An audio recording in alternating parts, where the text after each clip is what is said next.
Bom, olá pessoal, tudo bem? Vamos lá para mais um vídeo. Sou João Paulo, né? Para quem não me conhece, vou falar para vocês hoje sobre quando não iniciar a RCP, a reanimação cardiopulmonar. Então a gente está acostumado a ver aí, sempre aprender, né? Tá sempre quando fazemos os cursos de suporte básico de vida, curso de socorrista, curso de primeiros socorros, aprendemos que o mais importante é salvar a vítima, né? A gente pensa nos princípios, né? Controle de hemorragia, né? Reanimação cardiopulmonar, oxigenação, sempre na estabilização da vítima. Porém, pouco se fala na situação de quando não iniciar a RCP, né? Quando não iniciar uma medida, um suporte à vítima, principalmente para os profissionais não médicos, que é muito importante, porque a gente pode entrar num dilema, né? Num conceito ético de pensar, será que eu vou ter um respaldo se eu não iniciar? É uma situação que eu devo ou não devo iniciar uma medida salvadora? Então, em cima disso, eu vou falar um pouquinho para vocês. Então, a principal situação onde a gente, ou melhor, o termo correto utilizado para essas situações, a gente chama de morte evidente, situações de morte evidente. A maioria das vezes é uma cena de crime ou um acidente grave, né, que deve ser preservado, então a gente tem que tomar muito cuidado. Mesmo pensando e tendo a atitude de, né, o instinto de querer salvar, temos que tomar alguns cuidados. Bom, então vamos lá. Primeira situação. A vítima teve um incêndio, sofreu queimaduras por todo o corpo. Não é só uma região, um braço, uma perna, não, todo o corpo. Está inteiro queimado, carbonizado, que a gente chama, é o termo mais correto. A vítima não tem chance de sobreviver, certo? Então é uma lesão irreversível. Então, que chance uma vítima totalmente queimada tem de sobreviver? Mínimas, né? Para não desiludir, eu falo que mínimas, porque eu não sei ao certo qual é o grau de chance de uma vítima. Isso pode variar muito. Porém, não podemos deixar de oferecer ajuda. Se a vítima ainda se mexe, está agonizando, tem alguma respiração, eu tenho que fazer o que está ao meu alcance, certo? Sempre. Por quê? Nem sempre a gente vai chegar na cena e a vítima já vai estar lá sem sinais vitais. Se ela já está sem sinais vitais, ok, eu não inicio nenhuma manobra. Sinalizo o local, anoto o horário, tudo certinho, comunico a regulação, né? Se o médico não está na cena ainda, sinalizo o local, protejo a intimidade da vítima, afasto os curiosos e ok, certo? Nesse caso eu não preciso fazer nada, mas se eu chego lá no local, a vítima tem 90% do corpo queimada, ainda está respirando com dificuldade, queimou toda a via aérea, a gente sabe que essa vítima vai evoluir a óbito em poucas horas, mas devemos então iniciar as medidas, né? Oferecer oxigênio, transportar para o hospital, se estiver em equipe avançada, ofertar a oxigenação por uma via aérea avançada, ok? Então a gente tem que sempre pensar, né, na vítima, na questão legal e em quem está em volta, né? Em terceiros, né, os transeuntes que podem estar filmando, divulgando essas imagens, alegando que não foi oferecido o suporte à vítima, ok? Porém, não devemos então iniciar em situações onde a vítima já não apresente sinal vital, ok? Porque é uma lesão irreversível. Segunda situação, a decapitação. Então a decapitação cortou a cabeça por inteiro, certo? Com facão, não sei com que, cortou com a faca, várias formas, né? Então a gente tem que pensar, um acidente, né? Pensou, a vítima apresentou decapitação, não tem por que eu iniciar uma manobra de reanimação. Será uma manobra sem sucesso, né? Não terá nenhum resultado. Então não tem por que eu fazer isso.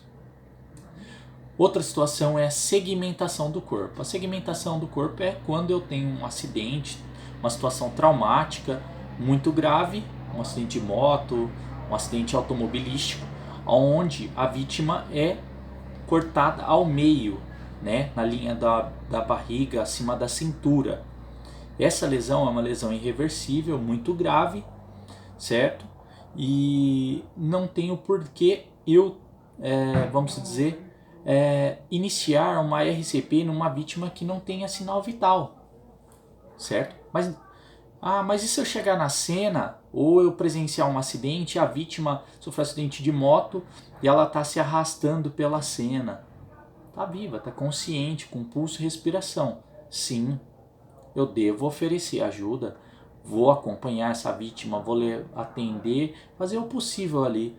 Pode ser situações até mesmo de ocorrer a intubação, fazer o possível. Mas não quer dizer que a gente vai salvar essa vítima. Quer dizer que a gente está sendo humano e oferecendo um suporte, um conforto, medidas paliativas, né?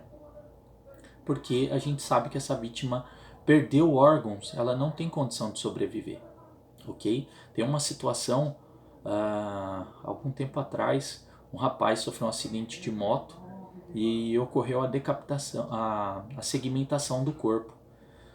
Ele pediu para ligar para a família, né? E ele conseguiu falar com a mãe e se despediu. Então é uma situação que a gente tem que estar ali e oferecer o que a gente conseguir para aquela vítima, para dar mais conforto, mas a gente sabe que ela não vai ser salva, ok?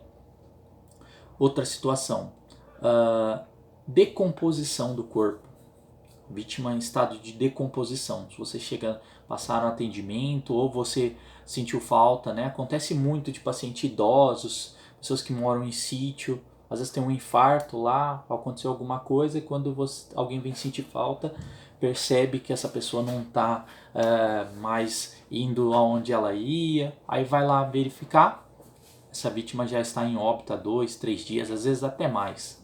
Essa é uma cena de crime, porque tem que ser feita a perícia para saber realmente se foi constatado, ver se tem algum sinal de arrombamento, sinal de roubo, né? Tem que chamar a polícia, ok? Então tem que tomar muito cuidado com a cena, né? Para não prejudicar a questão da perícia, mas é uma vítima que também não tem condições de ser salva, ok?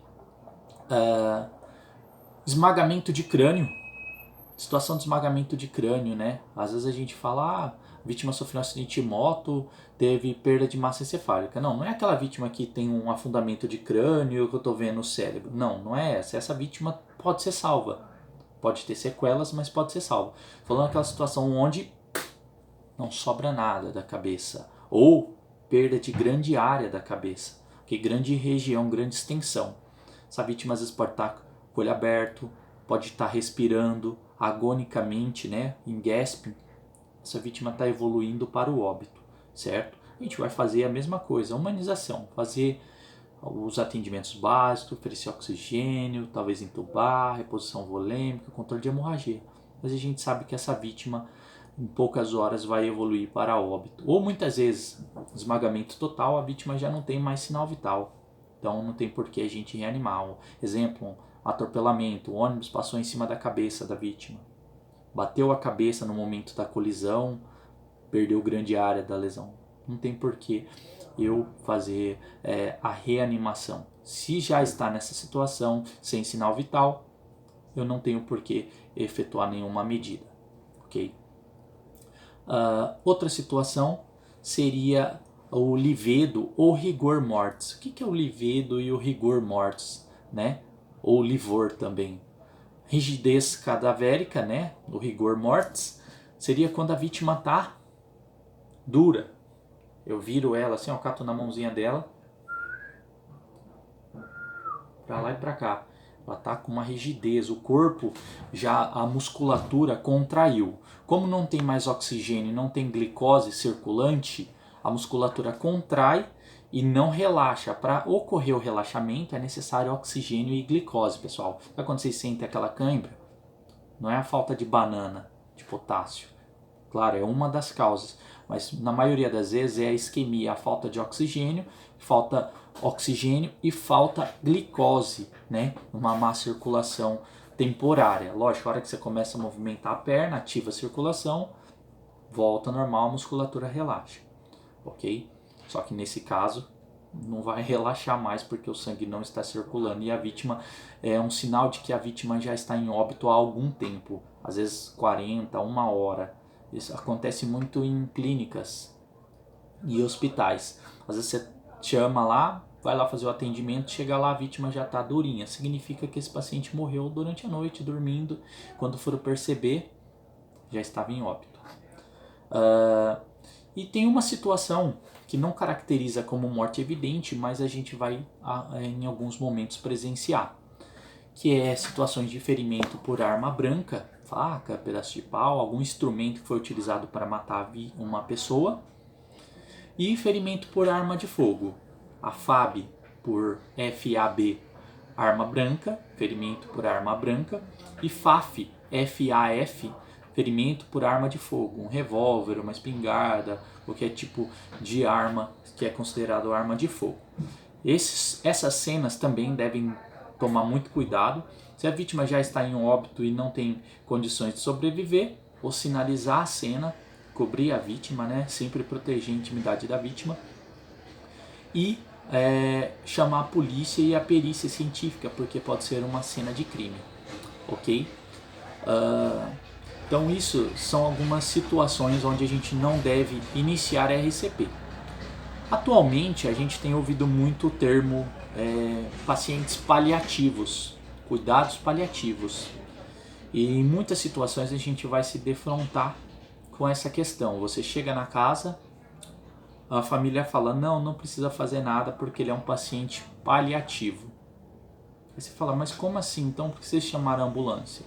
Não, a gente chamou porque tem que constatar o óbito para poder fazer todo o processo de enterro, velação, documentação necessária para a constatação e dar prosseguimento às questões familiares, né, divisão, herança, entre outras coisas. Até mesmo para o enterro, né? Se não tiver o atestado de óbito, não faz o enterro da vítima, ok? Então, nessa situação, a gente vai chegar lá e não vai poder iniciar a manobra de reanimação. A gente vai fazer o quê? Aguardar a vítima ir a óbito, por exemplo, uma falta de ar, qualquer outra situação, né? A vítima já está muito cansada, muito fraca por diversos fatores, um câncer, às vezes uma doença muito grave, né? Já fez diversos tratamentos e a família tem consciência e o paciente também. Ele deixou uma carta vital, que é um documento legal, reconhecido em firme, cartório, juiz, tudo, e ele informa que ele não quer ser reanimado e ele tem esse direito, ok? Então a gente tem que ter conhecimento disso para não iniciar então essa RCP, não insistir, porque a gente pode estar entrando em uma situação de conflito ético, talvez até descumprindo a legalidade. Então a gente não pode, né, deixar de fazer isso. Em algumas situações a gente vai ter que perceber também, mesmo que a gente saiba que a vítima já não é mais viável à vida, a gente tem que ter o feeling e perceber que a família quer que a gente faça algo. Muitas situações, às vezes a gente chega lá, demorou, a vítima já está em óbito com o olho midriático, que significa que já tem morte cerebral, corpo frio, rigidez cadavérica, o livor, que é o livor seria quando o sangue se acumula nessa região das costas ou na região que o corpo tiver. Se eu tiver para o lado esquerdo, o corpo vai estar roxo do lado esquerdo e do lado direito branco, porque o sangue acumulou e coagulou de um lado. Isso também é um sinal de que a morte foi há algum tempo, ok? Então, em cima disso, a gente tem essas situações, beleza? Então, essas seriam as mortes evidentes. Então, carbonização, decapitação, segmentação do corpo, esmagamento de crânio, o livor, rigor mortis, né, que é a rigidez cadavélica, e a situação que não é considerado como morte evidente, mas a gente vai vivenciar isso muito no pré-hospitalar, beleza? Então, esse é o vídeo sobre situações de morte evidente, beleza? Obrigado, pessoal.